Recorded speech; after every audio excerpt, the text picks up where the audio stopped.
That's quite a few people. Shit. Okay, I want to watch this. NBC News. Apparently, your brain is fake. Study that has some scientists raising concerns about our environmental health and its impacts on the human body. Real. Over the years, microplastics, a word you probably started to hear more, they've been found in almost every organ in the body, as well as in the bloodstream. But now, for what seems to be the first time, these microscopic pollutants have been found in tissue in the human brain. NBC News medical contributor Dr. Natalie Azar is here to explain what this new research means. Maybe that's...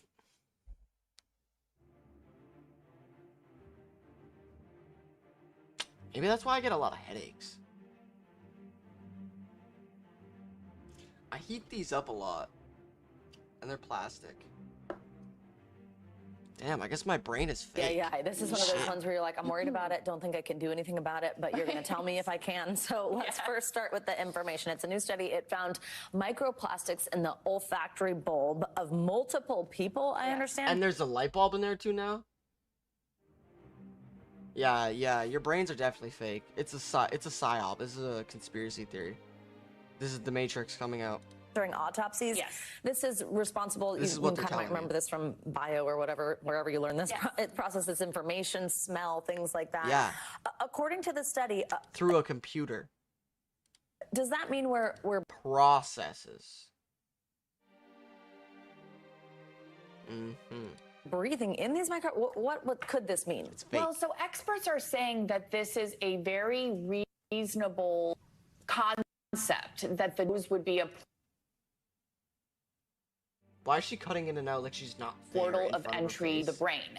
As you pointed out in intro, there has been many of reports now that microplastics found in kidney tissue, liver tissue, placental tissue. There was an article in the spring that showed that people who had microplastics in the carotid artery that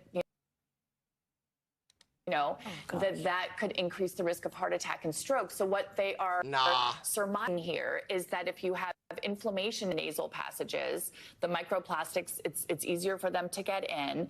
The olfactory bulb, if you Google it, it sits right... It's fake news. It's fake news. Here at the top of the nose. I'm a doctorate. And it's basically a... That's a girl doctor. Conduit to the brain. But now we're taking it one step beyond what the information showed. It showed that it was in the olfactory bulb. I think the next step would have been to do autopsy on the brain tissue itself to see if there are microplastics there. And then the next leap, Savannah, is what does that really mean for human health, right? The concern is that it potentially could increase the risk for neurodegenerative disease, but we have zero evidence that that is the case at this time. So let's also define... Zero evidence. The only evidence they have is that it'll turn you into a Lego guy. And that's pretty cool. Microplastic. We've been showing some pictures of people with little bits of plastic, it looks like, on their fingertips. There's some behind you. I guess, especially in the context of this one, if we're talking about it like entering through the nose, it's not like we see those just flying through the air. No. So what's going on? In fact, they're really small to see. Right. I feel like these pictures might be a little bigger than they actually are. Yeah. The largest microplastic is about 5 millimeters. And then it goes down to 1/5 of a meter. And then a nanometer measure in the billionths, even really difficult to say. And we're showing, look at our viewers, our viewers can see they are ubiquitous. They are everywhere. They're in my brain is talking to me. The plastic in my brain is communicating with the plastic in this. They're in beer, synthetic garments. So they're in the things you're consuming. It's not just like you can avoid them. Exactly. Either that or her fucking cutting in and out over and over again is making my head feel like it is being stabbed. But you can, right? Because then the next step is, I mean, yes, of course, like everything we touch and we do and we ever, like, it's in our environment. But if we're talking about the ones that are really concerning, something called phthalates, those are one microplastic sort of degradation of plastics that we think could be like hormone disrupting. We talk about that a lot for kids who are going through puberty, that it could be impacting them. But can you avoid them? Well, yeah, because anything that has a large plastic that you're using, a plastic bottle, you don't want to put that in the dishwasher. What about the supermarket? Find me one thing in the supermarket that doesn't touch plastic by the time you leave the store. That is edible. That is not a powder. Nothing. Nothing. You don't want to put that in the microwave. You want to swap out your plastic bottles and use glass and tin, let's say, containers. No, there are little measures. No. Because I don't want to do that. And that's a lot of work. Okay, so if I have to do that every time, that means I have to use a cup. Okay, so like, that means I have to go in the cupboard. And then I have to like make sure that I find a big enough cup. Okay, so if I don't have a big enough cup, okay, so maybe I have to grab one of my tumbler cups. Okay, so well, maybe I don't have any tumbler cups because they've all been sitting full of something for so long. Okay, well now I don't have any cups that'll fit my coffee, so now I just drink my coffee out of my coffee cup that they give me to drink it out of. Why would I spend time cleaning something else when I have a good cup right there? It gets cold, I heat it up in that. It's fine. It's fine. Measures that we can make in our daily lives. But like I said before we even went on air, like unless you want to live on an island somewhere by yourself, you really can't avoid them 100% of the time. That's just not realistic. That's good advice too. So in your own home, like if you're like going to use a container to save your leftovers, switch to glass, things like that. You can switch to glass, and then there's, you know, on the bottom of those plastic containers, they have a number that like categorizes them in terms of plastic. Yeah. The recycle triangle, it's got like a 1 or 2 or 3 or 4 or 5 or 6. That denotes how many times you can use it before you have to throw it out. I'm not an expert at this, but the plastic number 3 is the one that is the most concerning for our health, according to experts. That's the one you might want to especially not put in the dishwasher, not put in the microwave. That I knew about, the microwave, but the dishwasher I'm forgetting, and I'm thinking about all our Tupperware. I'm going to go home and check, because we do that, right? I mean, out of convenience in our modern day and the way we live, again, hence this like concept of you can't control for all of it, but we can, I think we do have some control for some of it. I mean, and we put you in the position on this just don't wash them.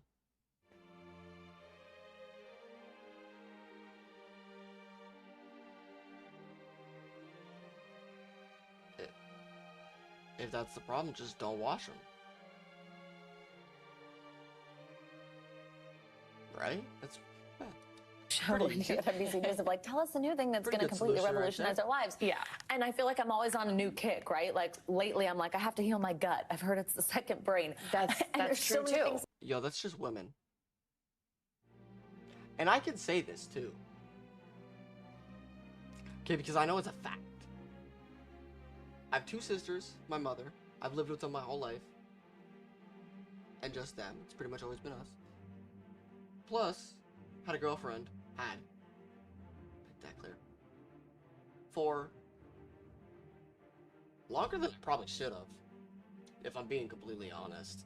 I mean, Elden Ring was my girlfriend. I'm gonna be honest. But yeah, longer than I should have. And I know how it goes. Yep. Every 2 months, she had to change the color of her hair. She had to change the room around.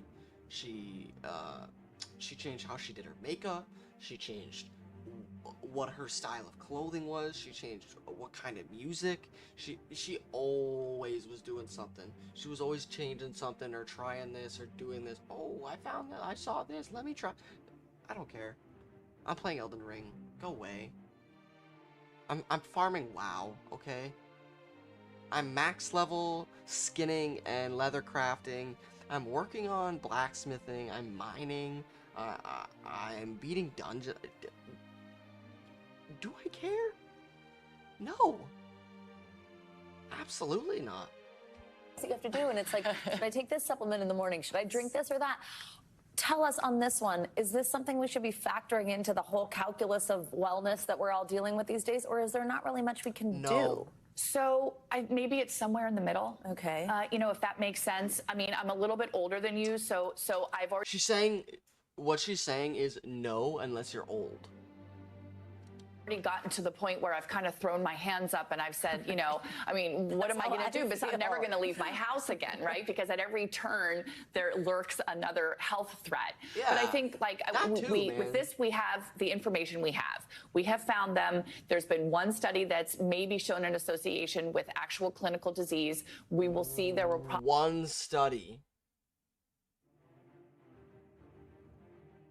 One.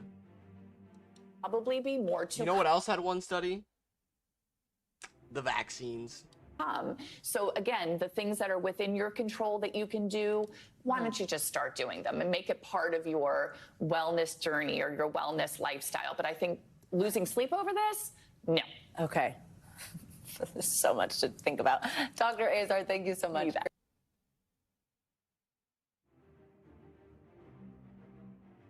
Women. Again, I could say that. What do you mean there's so much to think about? What are you talking about? You're not even gonna, you're gonna go home, kick your feet up on your fucking couch, watch your favorite fucking show on Netflix for the 7th fucking time, drink your mocha latte that you got from Starbucks that you paid $9 for, and guess what? You're still gonna use plastic and put it in the dishwasher. I know you are. Great to see you as always. Thanks for watching. Stay updated about breaking news and top stories on the NBC News app or follow us on social media. Yeah, you tell them. Here they come.